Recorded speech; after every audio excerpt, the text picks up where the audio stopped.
Hey there everybody, thanks so much for joining us on our first ever episode of 3B TV. Today we are celebrating 9 years of living here on this property, and I wish I could say that it was 9 years of a well-planned and well-executed homestead philosophy, strategic plan, but it hasn't been. On this first episode, I want to talk to you about the importance of establishing and understanding your homestead philosophy and how that will shape your future. Something I wish I would have thought about 9 years ago. Anyhow, let's go inside, let's get warmed up, let's talk homesteading.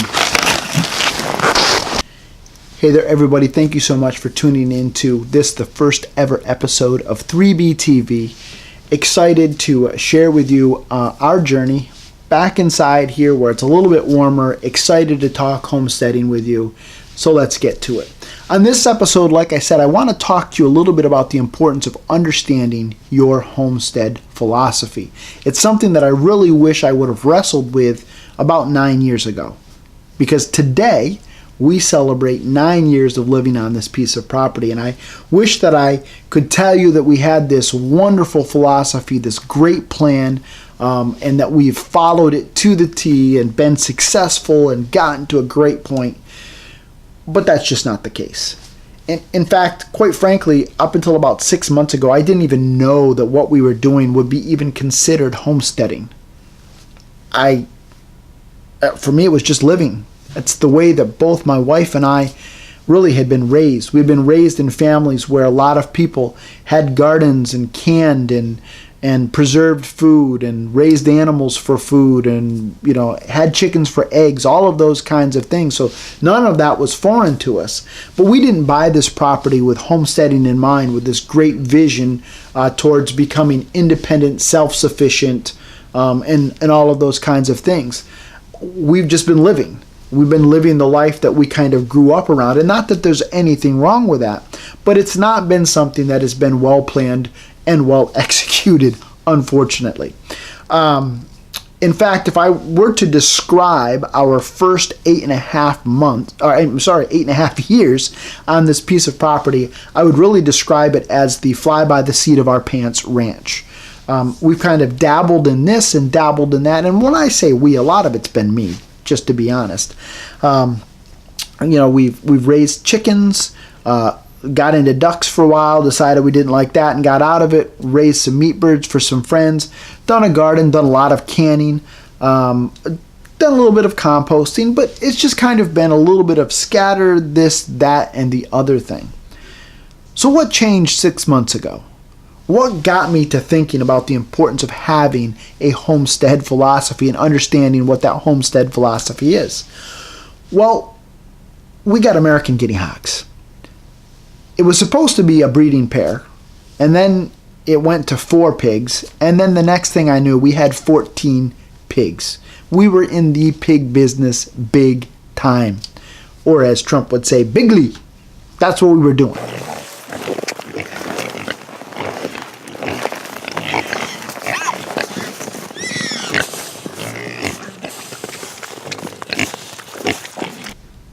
So 2 things happened as a result of that. First of all, I got to thinking, which is a dangerous thing, I know, but I got to thinking, okay, what does it mean to be a farmer? Am I a farm? Are we farming? I started looking at it from a tax perspective, and I found quickly that, as is with the government, there's no sense of consistency. It's all over the place. For sales tax purposes, there's kind of one threshold. For income tax purposes, there's another. For property tax purposes, it's another. It's just kind of all over the place. And of course, living in New York State, it makes it that much more confusing.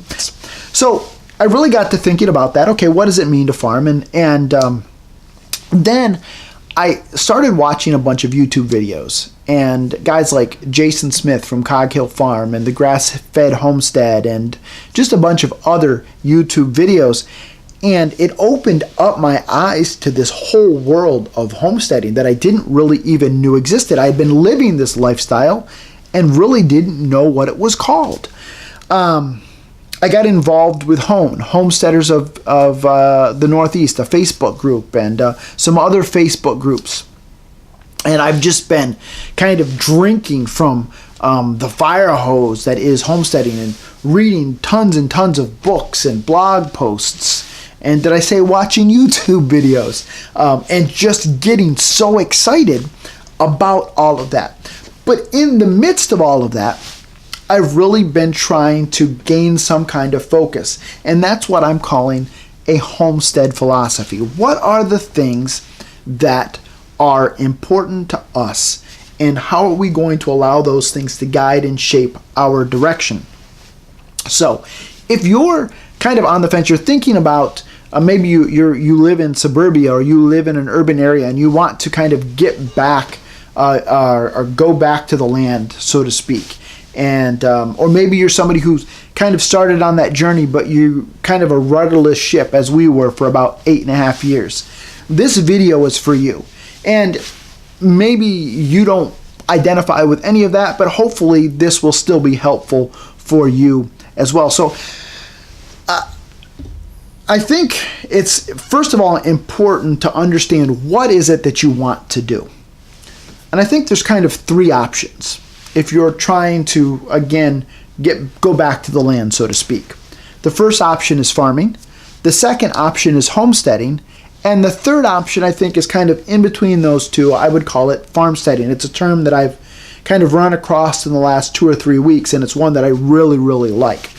So first of all, what is farming? Well, I think farming, by definition, is the raising of crops or livestock for profit, for financial gain. Generally speaking, farms are more singularly focused. You have a dairy farm, a pig farm, a sheep farm, a goat farm, a vegetable farm, a pig farm, but more singularly focused. Then you have homesteading. Homesteaders, again, are raising livestock and crops, but not so much for profit, but for consumption. Trying to connect the dots between the chicken in the garden and the chicken. And kind of those relationships, and raising enough food to support your family, but not really looking to overproduce or to produce extra to sell on to other people, or to necessarily use to raise an income. Again, these are general statements. These are kind of my working ideas. So you have farming, you have homesteading, again, raising crops, raising livestock, doing some other things like maybe making soaps and various other items. But again, a more holistic approach where, again, those farms are more singularly focused. I think in between, though, you have this farmstead. The farmstead, I think, what people do is strategically try to overproduce certain things for profit to be able to support the homestead lifestyle.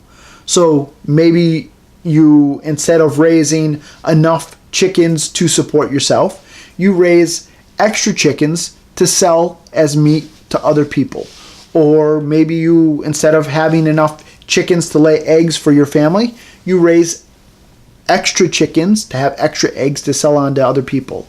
And so that, to me, I think, is kind of in that middle between the farming, which is kind of more singularly focused, homesteading, which is not focused at all on profit, and then you have that middle thing that's a farmstead. So that's the first thing I think you need to understand is what direction, what do you want to be? Do you want to be a farm? Do you want to be a homestead? Do you want to be a farmstead? And I think all of them are valuable. I think they all have their pluses and their minuses, but you need to determine what is important to you. Then once you've done that, that's kind of, okay, the what. Now you need to understand, okay, the where am I going with this? What is my vision for the future? What is the direction that I want to see my homestead or my farmstead or my farm take? This is something that is, again, going to be different for each individual person or each couple, each family. But again, trying to understand, okay, where are we going? Because if you're just starting out, obviously you're not going to be able to accomplish everything that you want in the first year, the first 5 years, the first 10 years. Maybe your goal, your vision is to raise pigs and chickens and goats for milk, and you want to make cheese, you want to make soap, you want to have a garden. Well, if you try to do all of that in one fell swoop, you're going to overwhelm yourself, and you're just not going to be able to handle it. So where am I wanting to go? And then you need to understand, okay, what are my values? How am I going to get there? What are the things that are important to me? I've been reading a lot of books by Joel Salatin. He's kind of like the godfather of the pastured poultry movement. And he writes some great stuff, and he writes it in a way that's just very, very well done.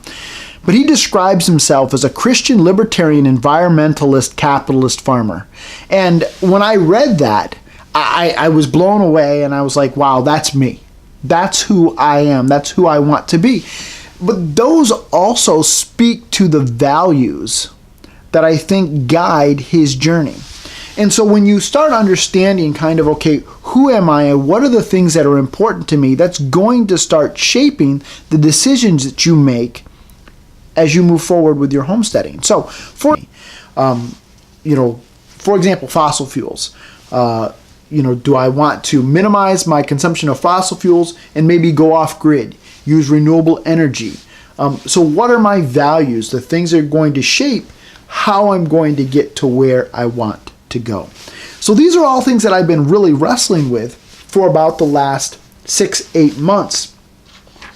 Things that I really wish that I probably should have thought of, again, 9 or 10 years ago. Our journey up to this point hasn't necessarily been a bad one, because we've been doing a lot of homestead-esque or homesteady type things. But I'm hoping that the next 9 years, the next 10 years are going to be a little bit more strategic, where we understand where we're wanting to go, we understand what our values are, and help them shape us, and help those things shape our direction as we move forward. So I hope this has been helpful to you.